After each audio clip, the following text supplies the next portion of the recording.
দর্শক মণ্ডলী, যে যেখানে বসে আজকের এই অনুষ্ঠান দেখছেন, আপনাদের সবাইকে ভালো থাকুনের পক্ষ থেকে অসংখ্য শুভেচ্ছা। হার্ট অ্যাটাক একটা খুব জটিল ধরনের রোগ।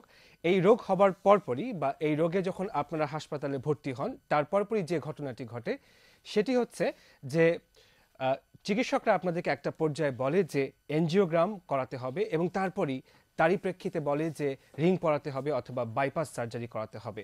আসলে এই ব্যাপারগুলো কি, কখন কোন ক্ষেত্রে এই ধরনের চিকিৎসা নিতে হয় এবং এই ধরনের চিকিৎসার সুফল কি, জটিলতা কি, কিংবা চিকিৎসা নিয়ে কতদিন ভালো থাকা যায়, এইসব প্রশ্নের উত্তর দেওয়ার জন্য আজকে আমাদের এই অনুষ্ঠানের বিষয়বস্তু হচ্ছে হৃদরোগের চিকিৎসায় রিং পরানো অথবা বাইপাস সার্জারি।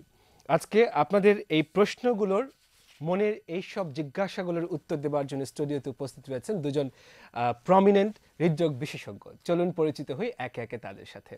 শুরুতেই পরিচয় করিয়ে দিচ্ছি চট্টগ্রাম মেডিকেল কলেজের কার্ডিওথোরাসিক সার্জারি বিভাগের বিভাগীয় প্রধান ও সহযোগী অধ্যাপক ডাক্তার সুমন নাজমুল হোসেন। দর্শক, আমাদের মাঝে আর উপস্থিত রয়েছেন জাতীয় হৃদরোগ ইনস্টিটিউট ও হাসপাতালের সহকারী অধ্যাপক কার্ডিওলজি বিভাগের ডাক্তার শফিকুর রহমান পাটোয়ারি।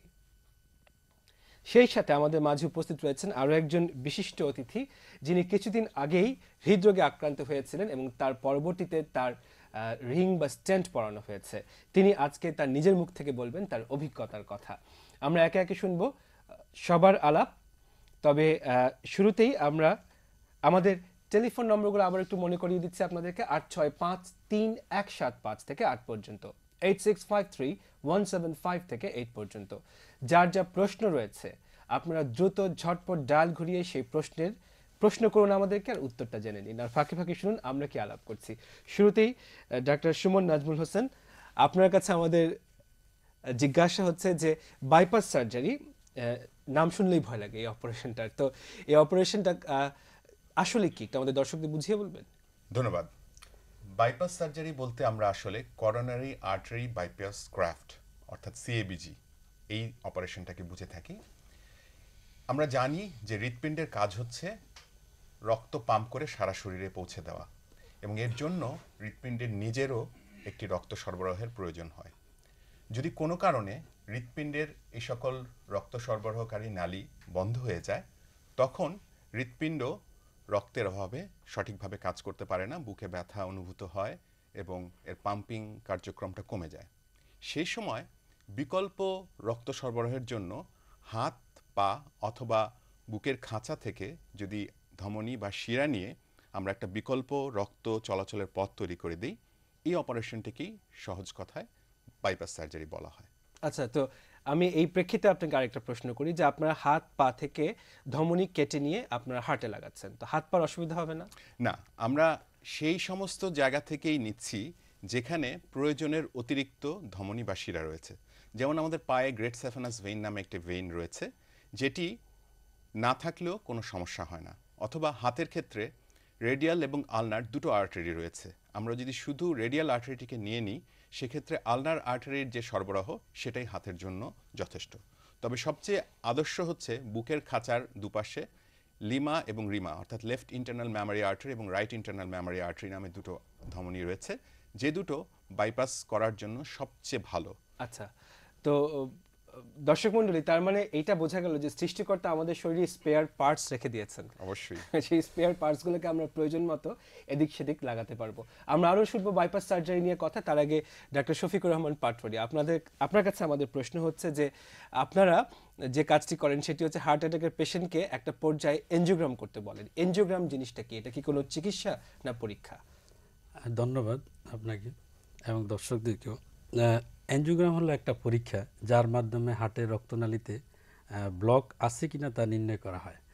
এটা হচ্ছে সিম্পল এক্সরের মতোই, এক্সরে মেশিনের মাধ্যমেই রক্তনালীতে কিছু রেডিও এফেক্ট ডাই বা কিছু কেমিক্যালস প্রয়োগ করার মাধ্যমে দেখা যায় যে রক্তনালীতে কতটুকু ব্লক আছে তা নির্ণয় করার একটা পরীক্ষা, আর কিছু না। না। আচ্ছা, তো আমরা আজকে যেহেতু টপিকটা সাজিয়েছি রিং অথবা বাইপাস সার্জারি, এই রিং বলতে আসলে কি বোঝায় এবং এই এনজিওগ্রামের সাথে এই রিং এর সম্পর্কটা কি? রিং হলো হার্টের রক্তনালীতে যদি ব্লক থাকে, সেই ব্লক সারানোর জন্য দুইটা প্রক্রিয়া আছে। আপনারা জানলেন কিছুক্ষণ আগেই যে বাইপাসের মাধ্যমে ব্লক সারানো যায়। তো তবে বাইপাস অনেক বেশি ব্লক থাকলে বা ক্রিটিক্যাল যেখানে রিং লাগানো যায় না এই সমস্ত ক্ষেত্রে বাইপাস করা হয়। আর রিংটা হলো যেখানে রিং লাগানোর জন্য সুইটেবল বা সিম্পল লেশন থাকে, একটা দুইটা বা তিনটা, অনেক সময় অনেক বেশি ব্লক থাকলেও লাগানো যায় রিং, যদি লাগানোর মতো সুইটেবল লেশন থাকে। রিংটা হলো একটা ধাতব পদার্থের তৈরি, টিউবের মতো বা একটা নলের মতো, যার ভিতরে অসংখ্য জালের মতো ছিদ্র থাকে, এবং এই রিংটা যেখানে ব্লক থাকে ব্লকের স্থানে এটাকে প্রতিস্থাপন করা হয়, যার ফলে রক্ত চলাচলটা স্বাভাবিক হয়ে যায়। যে ব্লকটা থাকে সেই বাধাটা অতিক্রম করার জন্যই একটা রিং লাগানো হয়। আচ্ছা, ব্লকটা হয় কিভাবে, কিসের জন্য হয়? ব্লকটা হয় আসলে রক্তনালীর যে ওয়ালের ভিতরে চর্বি জমার জন্য ব্লকটা তৈরি হয়। জি। এবং এটা সাধারণত যাদের চর্বি জাতীয় খাবার বেশি খেলে অথবা জন্মগতভাবেই যদি চর্বির মেটাবলিজমে কোনো ধরনের সমস্যা থাকে, এর জন্যই রক্তনালীর দেওয়ালের ভিতরে চর্বি জমে যায়, এবং চর্বি জমার জন্যই বিভিন্ন জায়গায় ব্লক তৈরি হতে পারে হার্টের। আচ্ছা, সেই ব্লক থেকেই হার্ট অ্যাটাক, আর সেই হার্ট অ্যাটাকের কারণে রিং পরানো অথবা অথবা বাইপাস bypass। সার্জারি, সূত্রটা অনেকটা এরকম। আমরা আরো শুনবো আপনাদের কথা, তার আগে দর্শকদের ফোন নিচ্ছি, কারণ আজকে আপনাদের দিন। হ্যালো। হ্যালো, আসসালামু আলাইকুম। ওয়ালাইকুম সালাম। আচ্ছা, আমি আমি একজন ঋণ পড়ার লোক। জি। আমার 3 বছর আগে আমি ঋণ করছি। আপনি দয়া করে আপনার টেলিভিশনের ভলিউমটা কমিয়ে নেবেন, ইকো হচ্ছে। জি। আচ্ছা, আমি 3 বছর আগে ঋণ পড়ছি। আচ্ছা, আমি জানতে চাচ্ছি যে এই ঋণ এর দীর্ঘস্থায়িতা কতদিন? আচ্ছা। আমি ডেইলি হাঁটাচলা করি, নিয়ম কানুন মোটামুটি মেনে চলি। জি। আমার বয়স হলো 48। আপনি কি কোনো আচ্ছা। প্রশ্ন করবেন ওনাকে? না, আর প্রশ্ন করার জি, প্রয়োজন শুনুন। নেই। জি। যেহেতু 3 বছরের হয়ে গেছে এখনো কোনো সমস্যা হচ্ছে না, সাধারণত 6 মাসের ভিতরেই যদি কোনো সমস্যা হয়, যে রিস্টোনোসিস বা ব্লক পুনরায় হওয়ার সম্ভাবনা থাকে। 6 মাসের ভিতরে না হলে সাধারণত সমস্যা হয় না, এবং ওই রিংটা আজীবন থাকতে পারে কোনো সমস্যা না হয়েও। আচ্ছা, আজীবন থাকতে থাকতে পারে, পারে তাই না? কোনো সমস্যা ছাড়া। আপনি কি চ্যাট হ্যাঁ, করবেন? এখানে একটা জিনিস আমি যোগ করতে চাই, যে সেটা হচ্ছে যে আমাদের একটা জিনিস লক্ষ্য রাখতে হবে যে ডক্টর পাটোয়ারি যেরকম বললেন, রিংটি যদি 6 মাসের মধ্যে বন্ধ না হয় তাহলে সাধারণভাবে সেই রিংটি বন্ধ হবে না। কিন্তু যদি রোগী অন্যান্য যে নিয়মকানুনগুলো আছে, যেমন উচ্চ রক্তচাপ নিয়ন্ত্রণে রাখা, ডায়াবেটিস নিয়ন্ত্রণে রাখা, ধূমপান পরিহার করা, চর্বিযুক্ত খাদ্য অ্যাভয়েড করা, এগুলো যদি না করেন সেক্ষেত্রে কিন্তু নতুন করে অন্য কোথাও আবার ব্লক হতে পারে। সুতরাং আচ্ছা। ওই ব্যাপারেও আমাদেরকে সতর্ক থাকতে হবে। আচ্ছা দর্শক, এই যে আমরা এত কথা বলছি বা চিকিৎসকরা এত কথা বলছেন, আমাদের কাছে প্রত্যক্ষদর্শী, প্রত্যক্ষ অভিজ্ঞতা হয়েছে এমন একজন মানুষ আছেন, আজকে আমরা তার কথা শুনবো। জনাব হাসান, আপনি কিছুদিন আগে হার্ট অ্যাটাকে আক্রান্ত হয়েছিলেন, আপনি কি বলবেন সেই সময়টার কথা, কেমন করে হলো আপনার ঘটনাটা? আমার জানুয়ারি মাসের 23 তারিখে রাত্রি 1:30টার দিকে হঠাৎ করে আমি ঘুম ভেঙে গেল, ঘুম ভেঙে মনে হয় বুকের ভিতরে অনেক যন্ত্রণা শুরু হয়ে গেল, এবং বুকটা চেপে আসলো এবং গলাটাও হচ্ছে চেপে আসলো। তখন আমি ঘামা শুরু করলাম, তখন আমার মিসেস হচ্ছে মানে আমার কাপড় চোপড় খুলে দিল, আমার প্রেশার দেখলো, উনি প্রেশার দেখে যে নিচে প্রেশারটা 110, উপরটা 140, সাথে সাথে প্রেশারের ওষুধ খাওয়াই দিল। প্রেশারের ওষুধ খাওয়াই দেওয়ার পরে আপনার আচ্ছা, মানে আপনার তার মানে সেই মুহূর্তে হার্ট অ্যাটাক হওয়ার পর কি আপনি হাসপাতালে তাৎক্ষণিক যাওয়া হয়নি। আমি দেখলাম যে এত রাত্রে যাবো কিভাবে, হ্যাঁ সে পরে ভোরের দিকে গেলাম, ভোরবেলা গেলাম। জি, ভোরবেলা। আচ্ছা আচ্ছা। হার্ট অ্যাটাক হওয়ার পর তারপরের ঘটনাটা কি ঘটে আপনি একটু বলবেন ডাক্তার পাটোয়ারি, যে একটা পেশেন্ট হার্ট অ্যাটাক হওয়ার পর তাৎক্ষণিকভাবে যখন হাসপাতালে আসে আপনারা কি করেন, বা উনিও তো হৃদরোগে ভর্তি হয়েছিলেন, আপনারা কি করেছিলেন? তাৎক্ষণিকভাবে আমরা যেটা করি, রোগীকে মানে বুকের ব্যথাটা কমানোর জন্য চেষ্টা করি আমরা। জি। ব্যথা কমানোর জন্য যেমন মরফিন অথবা প্যাথেটিন জাতীয় ঔষধ, এর সাথে অক্সিজেন দেওয়া হয়, তারপর একটা আইভি লাইন তৈরি করা হয়। যদি রোগী 12 ঘন্টার ভিতরে হসপিটালে উপস্থিত হতে পারেন, আমরা স্ট্রেপ্টোকাইনেজ নামে অথবা ইউরোকাইনেজ নামে একটা থ্রম্বোলাইটিক ইনজেকশন দিয়ে ওই রক্তনালী যে ব্লক থাকে ব্লকটা ছুটানোর চেষ্টা করি। অথবা কিছু কিছু ক্ষেত্রে দেখা যায় যদি রোগী রাজি থাকেন 24 ঘন্টার ভিতরে আমরা কিন্তু প্রাইমারি এনজিওপ্লাস্টি যেটা, সেই ব্যবস্থা বর্তমানে আছে। আপনার তো ব্যথা কমে গেল, ব্যথা কমার পর আপনি হাসপাতালে কতদিন থাকতে হয়েছে? 7 দিন ছিলাম। 7 দিন ছিলেন। আপনাকে ডাক্তার সাহেবরা কি বলেছিলেন তখন? ডাক্তার সাহেব বললেন যে আপনার তো আমরা দেখলাম এখন মোটামুটি আপনি এখন এনজিওগ্রাম করতে হবে, তো আপনি 3 সপ্তাহের ভিতরে পরে এনজিওগ্রামটা করে নেন। হ্যাঁ, আচ্ছা, তার পরবর্তীতে আপনি কতদিনের মধ্যে এনজিওগ্রাম করলেন? এনজিওগ্রাম করলাম আপনার 10 দিন পরে আমি এনজিওগ্রামটা করলাম। এনজিওগ্রামে কি পাওয়া গেল? এনজিওগ্রামে আমার 2টো ব্লক পাওয়া গিয়েছে। আচ্ছা, যে তখন যে এনজিওগ্রাম করেছেন, দর্শক যে ঘটনাটি ঘটে, যে এনজিওগ্রামের নাম শুনলেই আমরা সবাই অনেকেই, সবাই না, অনেকেই ভয় পেয়ে যায়। আপনি কি ভয় না, পেয়েছিলেন? আমি ভয় পাইনি। আপনি ভয় না, পাননি? ভয় পাইনি। ওখানকার অভিজ্ঞতা কি, মানে ভেতরে কি ঘটে? ভেতরে নিয়ে যে আমাকে ওনাদের যে এনজিওগ্রাম করার যে মেশিনটা আছে জি। ওখানে আমার শোয়াই দিল, শোয়াই দেওয়ার পরে আমাকে ওনারা আপনার বললো যে আপনাকে সামান্য একটা ইঞ্জেকশন দিব। পরে আমার একটা ইঞ্জেকশন দিল, দেওয়ার পরে ওইখান থেকে আপনার ওনারা এই যে আপনার আপনার পায়ের জয়েন্টে কুস্কি যেটাকে বলা হয়, যে ওখানে ওখানে ইয়ে করলো, করে ওখান থেকে ওনারা মানে বললো ঠিক আছে আমরা দেখি আপনার কি হয়েছে। ওখান থেকে তার বা না, ওটা বিভিন্ন ওখান রকম থেকে ওনারা ডাই দেওয়া দিল, catheter হ্যাঁ, যা catheter দিয়ে ওনারা আপনি সব টের পাচ্ছিলেন সব তখন? দেখছি, মানে আমি আপনি screen- অজ্ঞান ছিলেন না? না না, আমি স্ক্রিনে দেখছি তো সব। আচ্ছা, স্ক্রিনে কি দেখলেন আপনি? স্ক্রিনে দেখলাম যে ওই আমার হার্টের ভিতরে হচ্ছে আপনার এক জায়গায় পাঞ্চ করছে, কিন্তু আমার ওইটা ছড়ায় যাচ্ছে না, ইয়েটা আচ্ছা। ব্লক হয়ে যাচ্ছে একটা জায়গায়। আচ্ছা, তারপরে ওনারা তো এই ডাক্তার সাহেব তো চলে গেলেন বাইরে, যে আমার রিলেটিভের সাথে আলাপ করলেন যে ওনার তো ব্লক পাওয়া গিয়েছে 2টা 95%, তা আমরা এখন কি ওনাকে রিং পরাই দেবো নাকি। তো ওনাদের মতামত নিয়ে আমাকে সাথে সাথে রিং পরাই ও দিল। সাথে সাথে রিং পরিয়ে সাথে সাথে দিয়েছেন, ring দুটা রিং পরানো দুটা ring হয়েছে। পরানো। কতক্ষণ লাগলো সময়টা? সময়টা মানে 15 থেকে 20 মিনিট লেগেছে, 20 আচ্ছা। মিনিট বেশি লাগে না। তারপর আপনি যখন আবার হাসপাতাল থেকে ছাড়া পেলেন কয়দিনের মধ্যে? হাসপাতালে ছাড়া পেলাম 3 দিন পরে ছাড়া 3 দিনের পেলাম। মধ্যে? হ্যাঁ, সিসিইউতে রাখছিলেন একদিন, আর 2 দিন আমি রিং হচ্ছে- পরানো হলো কতদিন হয়েছে আপনার? আমার রিং পরানো 1 মাস 10 এখন 7 কেমন পাঁচ- আছেন? এখন আল্লাহর রহমতে ভালো আছি, কোনো সমস্যা না নেই? কোনো সমস্যা ওই নেই। যে হার্ট অ্যাটাকের সময় কি আপনার একটু অজানা আশঙ্কা কিংবা মানসিকভাবে দুর্বল হয়ে পড়েছিলেন? একটু মানসিকভাবে দুর্বল অবশ্যই হয়ে পড়েছিলাম, যে আমি তো এত মানে নিয়ম কানুন মেনে চলতাম, কেন আমার এটা হলো। হ্যাঁ, জি। এইভাবে একটু খুব মানসিক দুর্বল হয়ে গেছিল, এরকম তো আর হওয়ার কথা না, কিন্তু আল্লাহর ইচ্ছাতে এটা- এখন কেমন আছেন? এখন এবার মানসিক আল্লাহর অবস্থা রহমতে ভালো, এখন অনেক মানে অনেক মানসিক দিক অনেক ডেভেলপ করে মনে গেছে। হয় না যে না, হার্টের এখন হার্ট অ্যাটাক হয়নি, কিন্তু আমি এখন নিয়ম কানুন মেনে চলছি আরো বেশি করে। আচ্ছা, থ্যাংক ইউ ভেরি মাচ। আপনি আশার বাণী শোনালেন আমাদের দর্শকদেরকে। আশা করি দর্শকরা সাহস পাবে আপনার কথা থেকে। আমরা এই ফাঁকে আরেকটা ফোন নিয়ে নিচ্ছি। হ্যালো। ধন্যবাদ। আসসালামাইকুম। ওয়ালাইকুম সালাম। আমার হলো হার্ট সবই ঠিক আছে, কিন্তু মাঝে মধ্যে এই ঘাড়ের দিক দিয়ে ব্যথা করে। এটা কি হার্টের সমস্যা নাকি না ব্রেনের কোনো প্রবলেম এমনি কোনো সমস্যা নাই? আচ্ছা শুনুন ভাই, 180 is it problem arising from heart? Possibility কিরকম? হার্টের সম্ভাবনা কম, তবে ঘাড়ের যে সমস্যা হচ্ছে অনেক সময় ব্লাড প্রেশার বেশি থাকলে হতে পারে, অথবা ঘাড়ের যে হাড় থাকে ছোট ছোট সার্ভাইকাল স্পাইনে সমস্যার জন্য ব্যথা হইতে পারে। তো শুধুমাত্র আইসোলেটেডলি একেবারে ঘাড়ে ব্যথা হবে হার্টের জন্য খুব ভেরি ভেরি রেয়ার। দর্শক মণ্ডলী, চিকিৎসকরা এনজিওগ্রাম করেন, এনজিওগ্রাম করার পর একটা পর্যায়ে বলেন হয় আপনার রিং পরাতে হবে, নয়তো আপনার বাইপাস সার্জারি করতে হবে। তো বাইপাস সার্জারি কোন কোন সিচুয়েশনে করতে হয় শুনুন। জি। বাইপাস সার্জারি আসলে ইস্কেমিক হৃদরোগ, অর্থাৎ হৃৎপিণ্ডে নিজের রক্ত স্বল্পতার জন্য যে হৃদরোগগুলো হয় সেগুলোর চূড়ান্ত চিকিৎসা। আমরা প্রথম পর্যায়ে চেষ্টা করি চিকিৎসকগণ লাইফস্টাইলের কন্ট্রোল, অর্থাৎ জীবনযাত্রা নিয়ন্ত্রণ অথবা কিছু ঔষধের মাধ্যমে রোগটাকে নিয়ন্ত্রণে রাখার। কিন্তু কিছু সংখ্যক রোগীর ক্ষেত্রে এটা যথেষ্ট হয় না, এবং তাদের ক্ষেত্রে তখন অ্যাঞ্জিওগ্রাম পরীক্ষা অথবা অন্যান্য পরীক্ষা নিরীক্ষার মাধ্যমে রোগটাকে সুনির্দিষ্টভাবে আইডেন্টিফাই বা নির্ণয় করা হয়, করে তখন রিং পরানোর অথবা বাইপাসের জন্য যেতে হয়। তবে সাধারণত যদি একটি ধমনী অথবা একটি স্থানে বা দুটি স্থানে ব্লক থাকে, সে সমস্ত রোগীর ক্ষেত্রে রিং পরানোটাই যথাযথ এবং যুক্তিযুক্ত। কিন্তু যাদের ক্ষেত্রে ডিফিউজ লিশন, অর্থাৎ অনেক হৃৎপিণ্ডের রক্তধমনীর অনেকটা অংশ জুড়ে রোগটা রয়েছে, অথবা 3 বা ততোধিক জায়গায় ব্লক রয়েছে, অথবা হার্টের 3টি মূল ধমনী আছে, সেগুলো সবগুলোতে ইনভলভমেন্ট রয়েছে, সে সমস্ত রোগীর ক্ষেত্রে ডেফিনেটলি বাইপাস সর্বোত্তম চিকিৎসা ব্যবস্থা। আচ্ছা, তো বাইপাস সার্জারির ব্যাপারে যেহেতু কথা উঠলো, রিং পরানোর ব্যাপারে আমরা এই ফাঁকেই জেনে নিই যে রিং তাহলে কখন পরাতে হয়?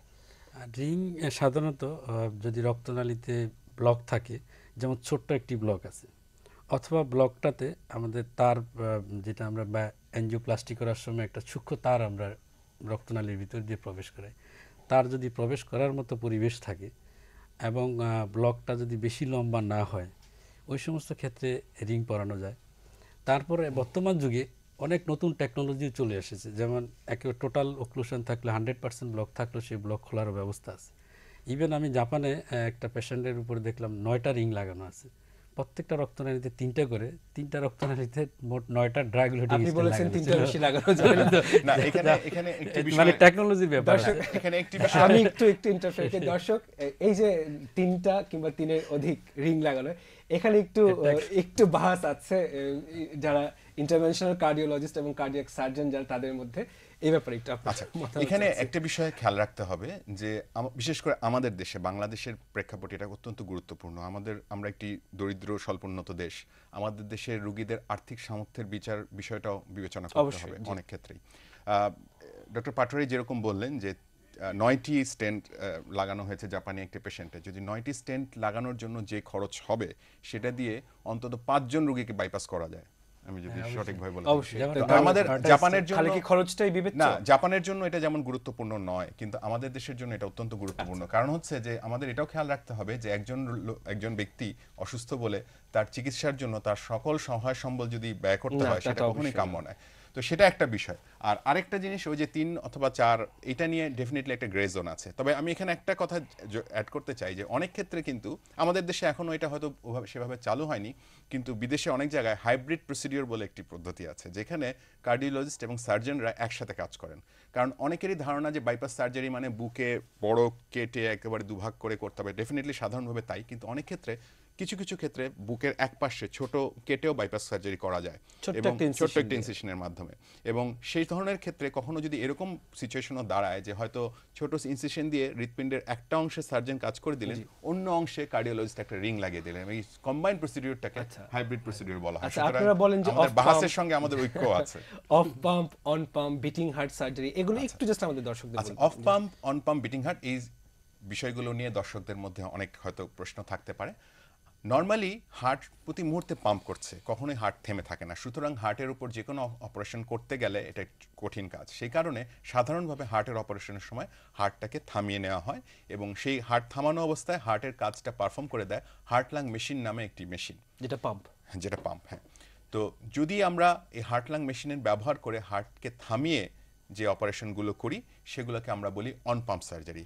আর অফ পাম্প অথবা বিটিং হার্ট সার্জারি আমরা তখনই বলি যখন এই পাম্পের ব্যবহার ছাড়া হার্টটা নিজে নিজে কাজ করতে থাকে, হার্টের পাম্পিং হার্ট করতে থাকে এবং একই সঙ্গে সার্জন হার্টের সারফেসে অর্থাৎ হার্টের যে উপরিভাগে বাইপাসের কাজটা করে এটাই তো থাকে। better হঠাৎ হার্ট বোধহয়, চালু তাই না, এরকম ভাবে বলা যাবে না এটা বেটার অথবা ওইটা কম বেটার। আসলে একটা আরেকটার পরিপূরক। রোগীর ক্ষেত্রে হাসপাতালের সিচুয়েশন, সার্জনের অভিজ্ঞতা, রোগীর অবস্থা অনেক কিছু বিবেচনা করি আসলে সিদ্ধান্ত নিতে হয়। কারোর জন্য bypass open heart beating heart bypass better, কারোর জন্য অন্যটা বেটার। এটা আপনারা ডিসাইড করবেন। এটা হ্যাঁ, এটা আচ্ছা, আমরা আরেকটি ফোনে যাচ্ছি। হ্যালো হ্যালো, হ্যালো জি প্লিজ। হ্যালো হ্যালো, জি শুনতে পাচ্ছি আপনার কথা, বলুন। আমি আমেরিকা থেকে মুন্না বলছিলাম। জি আমার ভাইয়ের একটা ব্লকেজ ধরা পড়েছে হার্টে জি। এবং ল্যাব 8 থেকে তাকে বলা হলো টোটালি 100% ব্লকেজ। আচ্ছা, তো আপনি 7 দিন বা 1 মাস ওষুধ খান, তারপরে এটা ঠিক হয়ে যাবে, আর না গেলে আপনি আবার যোগাযোগ করবেন। যোগাযোগ করার পরে তারা বললো চলে আসেন, আপনাকে ওপেন হার্ট করতে হবে। দেন আমি এখান থেকে আমেরিকা থেকে তাকে ডিসিশন দিলাম, no, you will go for the Madras or Bangalore and the Sheikh, he already took care of him, and he told, he said, no need open heart surgery. Just you will back after 1 year, and it will be cured with this medicine, you know. But আমার সবচেয়ে দুঃখজনক ব্যাপার যে বাংলাদেশের চিকিৎসা ব্যবস্থা decision দিল open heart surgery, but India বলছে নো নিড। দুঃখজনক। আরেকটা ব্যাপার যে ধূমপান করলে কিভাবে জি, ব্লকেজটা ডেভেলপ করে, আপনি কি একটু রিলেশনশিপ ব্লকেজ। যে আমরা বুঝতে পেরেছি আপনার প্রশ্ন। আপনার জি, প্রথম স্যার। প্রশ্নের প্রেক্ষিতে আমি জিজ্ঞাসা করছি যে আপনার ভাইয়ের কোথায় এই 100% ব্লকেজটা ধরা পড়েছে, হার্টের কোন আর্টারিতে, এটা বলতে পারবেন? ব্লকেজটা ধরা পড়েছে এবং এনজিওগ্রাম করেছে। এনজিওগ্রাম করার পরে বলেছে 100% ব্লকেজ। এটা কোন আর্টারিতে? আফটার 7 ডেজ ডক্টর বলেছেন হার্টের অনেকগুলো আর্টারি আছে করোনারি সাপ্লাই। এটা কি লেফট মেইনে অথবা এলএডি তে অথবা রাইট করোনারি আর্টারি, কোন জায়গায় ব্লকটা এটা সুনির্দিষ্টভাবে না বললে আপনার প্রশ্নটা আসলে উত্তর দেওয়া ডিফিকাল্ট। আপনি কি বলতে পারবেন কোন জায়গাটায় ব্লকটা ছিল? মেইন আর্টারিতে ছিল। আচ্ছা, ঠিক আছে, Left main artery। আমরা আপনার প্রশ্নের উত্তর দেব। আপনি কষ্ট করে আমেরিকা থেকে আমাদেরকে ফোন করেছেন, সেই জন্য অনেক ধন্যবাদ। তবে তার আগে নিচ্ছি আমরা ছোট্ট একটা বিরতি, আমাদের সঙ্গে থাকুন। দর্শক, বিরতির পর আবারও আপনাদেরকে স্বাগতম। এই ফাঁকে আমাদের আরেকজন অতিথি আমাদের মাঝে উপস্থিত রয়েছেন। পরিচয় করিয়ে দিচ্ছি, ন্যাশনাল হার্ট ফাউন্ডেশনে কর্মরত জনাব মোহাম্মদ সিরাজুল ইসলাম। তিনি নিজেও একজন বাইপাস সার্জারির রোগী বলাটা ভুল হবে। তিনি এখন বাইপাস সার্জারি করা হয়েছিল প্রায় 10 বছর আগে। এখন তিনি পুরোদস্তুর সুস্থ একজন মানুষ। তার কাছ থেকে আমরা শুনবো তার অভিজ্ঞতা বাইপাস সার্জারি রিলেটেড। তার আগে যে দর্শক ফোন করেছিলেন আমেরিকা থেকে, তার সম্পর্কে আপনাদের মতামত জানতে চাচ্ছি। মানে উনি যে প্রশ্নটা করলেন না, এখানে কিছু ব্যাপার আছে, যেমন হচ্ছে আমাদের আবার পুনরায় একটা রিভিউ করা দরকার আছে যে আসলে কি আছে ওখানে ব্লক।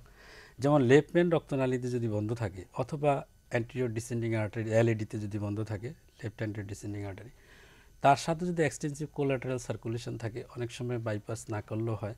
তার সাথে পেশেন্টের কোমরবিড কন্ডিশনের ব্যাপার থাকতে পারে, অন্য কোনো সমস্যা। অথবা এই ক্ষেত্রে যদি আপনার বাইপাস করা হয়, বেনিফিট যেটা হলো, যদি রাইট সাইডের রক্তনালী আবার বন্ধ হয়ে যায় তাহলে কোনো সাপোর্ট পাচ্ছে না। এই জন্য অনেক সময় কোলাটারাল সবসময় 100% সাপোর্ট দিতে পারে না, যার জন্য বাইপাসের একটা অপশান থাকে। তবে মতামতের ভিতরে ভিন্নতা থাকতে পারে। আচ্ছা, মানে একদম ক্লিয়ার কাট ডিসিশন সব ক্ষেত্রে যে বের হয় তা না। এক্ষেত্রে আসলে উনি যেহেতু সম্ভবত উনি মেডিকেল পার্সন নন, আরও কিছু ডিটেল জানার প্রয়োজন ছিল, কোথা থেকে কি বলা হয়েছে এবং রোগীর সাধারণভাবে শারীরিক অবস্থা কীরকম। তবে ডেফিনেটলি অনেক পেশেন্টের ক্ষেত্রে, অনেক রোগীর ক্ষেত্রেই চিকিৎসা পদ্ধতির ব্যাপারে কিছুটা মতানৈক্য থাকতে পারে। এটা খুবই স্বাভাবিক। সবাই এই যে আমরা যেরকম 3 এবং 4 নিয়ে কিছুক্ষণ আগে আমরা যেমন আপনার কথায় বাহাস করলাম, সেরকম কিছু কিছু ক্ষেত্রে আছে। তবে আমি নিশ্চিত যে যদি এটা ওনার বর্ণনা মতে যদি লেফট মেইন আর্টারিতে যদি 100% ব্লক হয়ে থাকে, তবে সেটা অবশ্যই একটা সিরিয়াস কন্ডিশন, এবং সেটার জন্য লেফট মেইন 100% ব্লক সেটাই উনি যেটা বলেছেন, এটা বাচ্চা মানে এলইডি তে হবে, হয়তো এলইডি হলে হতো, এবং সেই ক্ষেত্রে অবশ্যই এটার জন্য সার্জিক্যাল ইন্টারভেনশন অথবা স্টেন্টিং এর প্রয়োজন আছে, অথবা একটা মেজর ব্রাঞ্চ মেজর কিছু করার প্রয়োজন আছে, যদি অন্য কেউ অন্য রকম উপদেশ। মানে ক্লিয়ার কাট ডিসিশন সব ক্ষেত্রেতে দেয়া যায় তা না, এটা ভ্যারি করতে পারে। This is within normal range. আচ্ছা, এই ফাঁকে আপনার কাছে আমরা আবার কিছু প্রশ্ন করব। সেটি হচ্ছে যে আপনারা যখন রিং পরান, যেটাকে স্টেন্ট বলা হয়, স্টেন্টের ব্যাপারে আছে যে কখনো বলেন যে ড্রাগ ইলুটিং স্টেন্ট, নানান রকম স্টেন্ট রয়েছে, নানান দামের স্টেন্ট রয়েছে। এই ব্যাপারে একটু দর্শকদের খোলাসা করে বলবেন। দর্শকরা কিন্তু বোঝে না যে কখন কোন রিং পরাতে হবে। আসলে রিংটা হলো একটা ধাতব পদার্থের তৈরি একটা টিউব। এটা 3 ধরনের বর্তমানে মার্কেটে অ্যাভেলেবল। একটা হলো শুধু বেয়ার মেটাল স্টেন্ট, যে স্টেন্টটা শুধুমাত্র মেটাল দিয়ে তৈরি। আর কিছু স্টেন্ট আছে যেটাকে কোবাল্টক্রোমিয়াম স্টেন্ট বলা হয়। এই মেটালের উপরে কোবাল্ট যোগ করা থাকে, যার ফলে থ্রম্বোসিস হওয়ার চান্স কম, রিস্টেন্স কিছুটা কম। মোটামুটি বেয়ার মেটাল স্টেন্টের কাছাকাছি দুটো। সবচেয়ে ভালো যে স্টেন্ট এখন মার্কেটে আছে সেটা হলো ড্রাগ ইলুটিং স্টেন্ট। এখানে কিছু অ্যান্টি পলিপারেটিভ অথবা অ্যান্টি ক্যান্সার এই ধরনের কিছু ড্রাগ অ্যাড করা থাকে স্টেন্টের উপরে, পলিমার দিয়ে যুক্ত করা থাকে, এবং এই ড্রাগগুলো আস্তে আস্তে রিলিজ হতে থাকে, যার ফলে হচ্ছে কি রিস্টোনোসিসের চান্স অনেক কম। মানে স্টেন্ট লাগানোর পরে দেখা যায় 6 মাসের ভিতরে কিছু কিছু ক্ষেত্রে রিস্টোনোসিস হয়, যেমন বেয়ার মেটাল এবং কোবাল্টক্রোমিয়ামের ক্ষেত্রে কখনো কখনো 30% পর্যন্ত রিস্টোনোসিস হইতে পারে। তো এই রিস্টোনোসিসটা কমিয়ে আনার জন্যই ড্রাগ ইলুটিং স্টেন্টের কনসেপ্ট বর্তমানে আসছে, এবং এই ড্রাগ ইলুটিং স্টেন্টের মাধ্যমে দেখা যাচ্ছে 0 to 10% নামে আসানো যায় রিস্টোনোসিস। সুতরাং ড্রাগ ইলুটিং স্টেন্ট অবশ্যই ভালো, মানে বিভিন্ন পদের রিং সম্পর্কে, কিন্তু এগুলোর কস্ট অনেক বেশি। আচ্ছা, আপনার কাছ থেকে জানলাম বিভিন্ন পদের স্টেন্ট সম্পর্কে। দর্শক, এবার আপনাদের অভিযোগ আমার মুখ থেকে বের হোক। সেটি হচ্ছে যে ডাক্তাররা বলেন রিং পরাতে হবে, আবার সাথে সাথে বলেন যে আপনাকে ওষুধও খেয়ে যেতে হবে। তো ঔষধই যদি খেয়ে যেতে হয় সব সময়, তাহলে রিং পরিয়ে আমার লাভটা হলো কি? অনেক দর্শক, অনেক রোগী কিন্তু এই ধরনের কথা বলেন। আসলে করোনারি আর্টারি ডিজিজ বা যেটাকে আমরা ইসকেমিক হার্ট ডিজিজ বলি, বা রক্তনালীতে ব্লকজনিত যে হার্টের রোগের কথা আমরা বলতেছি, এই রোগটার আসলে বর্তমানে বেসিসই হলো জেনেটিক বেসিস। যতগুলো রিস্ক ফ্যাক্টরের কথা বলা হচ্ছে, বর্তমানে দেখা যাচ্ছে অনেক পেশেন্ট রিস্ক ফ্যাক্টর ছাড়াও করোনারি আর্টারি ডিজিজ হচ্ছে। তাহলে এই ডিজিজটা কখন তৈরি হচ্ছে? 10 বছর বয়স থেকে কিন্তু এই ডিজিজের সূত্রপাত। সুতরাং এই রোগকে আপনাকে থামিয়ে রাখার জন্য বা কন্ট্রোলে রাখার জন্য লাইফস্টাইল মডিফিকেশনের সাথে সাথে কিছু কিছু ওষুধপত্র খেয়ে যেতে হবে, যাতে ভবিষ্যতে অন্য কোনো স্থানে যেন ব্লক তৈরি না হয়। এবং যেই রিংটা আমাদের লাগানো আছে, ওই রিংয়ের ভিতরেও যেহেতু এটা মেটালের তৈরি একটা স্ট্যান্ড, এর ভিতরে যাতে থ্রম্বাস ফর্মেশন না হয়, ব্লক হইতে না পারে ভবিষ্যতে, এই জন্য কিছু সুস্থ রাখতে হলো কিছু ওষুধ খেতে হবে। বাইপাস সার্জারি পরে আপনারা কিন্তু ওষুধ খেতে দেন। এখানে আসলে আমরা রিং পরানো অথবা বাইপাস করার যে কারণটা, সেই জিনিসটা যদি আমি একটু আলোকপাত করতে চাই, সেটা হচ্ছে যে আমাদের বেসিক্যালি দুটো উদ্দেশ্য, রিং পরানো অথবা বাইপাস। এক হচ্ছে মানুষের আয়ু বৃদ্ধি, অর্থাৎ একজন রোগীর যতদিন বেঁচে থাকার কথা রিং পরানো বহু গবেষণায় লক্ষ লক্ষ লোকের উপর গবেষণা করে দেখা গেছে যে যদি রিং পরানো হয় অথবা বাইপাস সার্জারি করানো হয় তাহলে তাদের বেঁচে থাকার সম্ভাবনা অথবা বেঁচে থাকার সম্ভাবনা বেড়ে যায় অথবা একটা গুরুতর হৃদরোগ হওয়ার, হার্ট অ্যাটাক হওয়ার সম্ভাবনা অনেক কমে যায়। এটা একটা কারণ। আর দ্বিতীয় একটা কারণ হচ্ছে যে মানুষের কোয়ালিটি অফ লাইফ, অর্থাৎ মানুষ যে স্বাচ্ছন্দ্য নিয়ে শান্তিতে ব্যথা ছাড়া বেঁচে থাকা, কাজকর্ম করার ক্ষমতা, সেটা বৃদ্ধি করা, এই দুটো কাজ। কিন্তু মূল যে ডিজিজ প্রসেসটা, আমরা ইসকেমিক হার্ট ডিজিজ যে সমস্ত কারণে হয়, 1 নম্বর উচ্চ রক্তচাপ, ডায়াবেটিস, ধূমপান, রক্তে চর্বির মাত্রা বেশি এগুলোকে থাকা, কন্ট্রোল করতে হবে। এগুলোকে কন্ট্রোল যদি না করা হয়, সেক্ষেত্রে রিং পরানো হোক অথবা বাইপাস করানো হোক, সাময়িকভাবে এই সমস্যাটার সমাধান হলেও নতুন করে তো আবার এই সমস্যাটার উদ্ভব হতে পারে। সেই কারণে রিং পরানো অথবা বাইপাসের পরে পরে একই সঙ্গে মানুষকে নিয়মকানুন মেনে চলা, ওষুধ খেয়ে চলা, এটা অবশ্যই করতে হবে, সো দ্যাট আচ্ছা। আবার নতুন করে যেন রোগ তাহলে না হয়। রিং পরিয়ে বাইপাস সার্জারি করে আমার লাভটা কি হলো? লাভটা এই হলো, ওই যে আমি বললাম যে দেখা গেছে যে লক্ষ লক্ষ লোকের উপর গবেষণা করে দেখা গেছে যে যদি 100 জন লোক যাদেরকে বাইপাস করা হলো অথবা রিং পরানো হলো এবং 100 জন লোক যাদেরকে এটা না করে শুধুমাত্র ওষুধের উপর রাখা হলো, যদি আমরা 5 বছর অথবা 10 বছর পরে লক্ষ্য করি, তাহলে দেখতে পাবো যাদের বাইপাস অপারেশন হয়েছে অথবা রিং পরানো হয়েছে, তাদের মধ্যে 100 জনের মধ্যে হয়তো 80 থেকে 90 জন বেঁচে আছেন, সুস্থ আছেন। কিন্তু অন্য এবং group- তাদের কষ্ট কম এবং অন্য group পরবর্তী যাদের- জটিলতা কম। জটিলতা কম, এবং অন্য গ্রুপ যাদের এটা করা হয়নি তাদের মধ্যে হয়তো 50 থেকে 60 জন। অর্থাৎ বেঁচে থাকার সম্ভাবনা, ভালো থাকার সম্ভাবনা বেড়ে যাবে, জটিলতা এড়ানোর- জটিলতা এড়ানো, হার্ট অ্যাটাক হওয়ার সম্ভাবনা কমে সব যাবে। কমে যাবে, তাই না? আচ্ছা, এই হচ্ছে রিং কিংবা বাইপাস করার সুফল। দর্শক, আমরা আপনাদের আরেকটি ফোন নিচ্ছি। হ্যালো। জি, আসসালামু আলাইকুম। ওয়ালাইকুম সালাম। আমি ইকবাল বলছি গুলশান থেকে। জি ইকবাল ভাই, বলুন প্রবলেমটা হচ্ছে কি, আমার অধীনস্থ একজন স্টাফের মেয়ে, বয়স 3 বছর,